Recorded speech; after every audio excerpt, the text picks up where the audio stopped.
Thank you. Welcome to Kentucky, the great Commonwealth. So the Commonwealth is a known energy producing state, and we're trying to maintain our position as an energy producing state. Our state and community leaders are looking at converting brownfield sites, and particularly where there were coal-fired plants that are no longer operating, into nuclear sites. And so, Dr. Goff, a question for both of you. Start with Dr. Goff. Are siting and licensing decisions faster at brownfield sites, and particularly when there's already some critical infrastructure in place, and what is the Department of Energy doing to coordinate? So what is that, can it be quicker, and then what are you guys doing to coordinate that? It has the potential to be quicker, as Mr. Dorman mentioned earlier, that you do That have was in another hearing. I'm sorry, I apologize.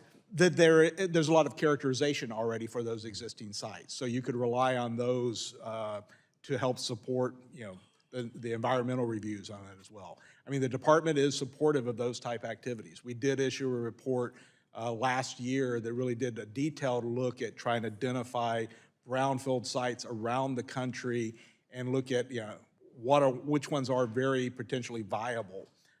The other real benefit that they have, though, is you have an educated workforce in the energy sector as well. So you have a workforce that can transition from coal-fired plant to a nuclear plant. Yeah, it actually looked at, again, how many of those jobs can transition over, which it is, again, a very large fraction. So yeah, there's a lot of opportunity in trying to do that. And I'll note, one of our demonstrations that we're doing, the TerraPower demonstration in Wyoming, is going at a retiring coal-fired plant. So we will be learning a lot from that process and how much that can streamline the process. Thank you. And so then, Mr. Dorman, what is the NRC doing in that respect for guidance for those sites particularly? Just kind of comment on that. Yeah, I agree with Dr. Goff that there are opportunities here. I think how recent and the data and methods are that characterize the site will impact how much benefit we get from streamlining the review in that regard.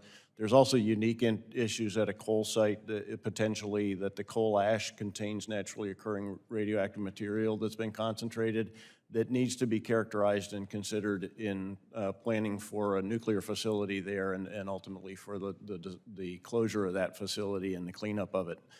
So there may be unique issues there. We have, you mentioned the TerraPower in Wyoming. We also have recently completed the staff safety evaluation for a demonstration reactor in Tennessee, which is on a former nuclear site, DOE. So again, we were able to take some of the insights there from an already characterized site to help streamline our review. Okay, thank you. Well, that concludes my question for this panel. If anybody time or Ms. Chair, if not, I'll yield back.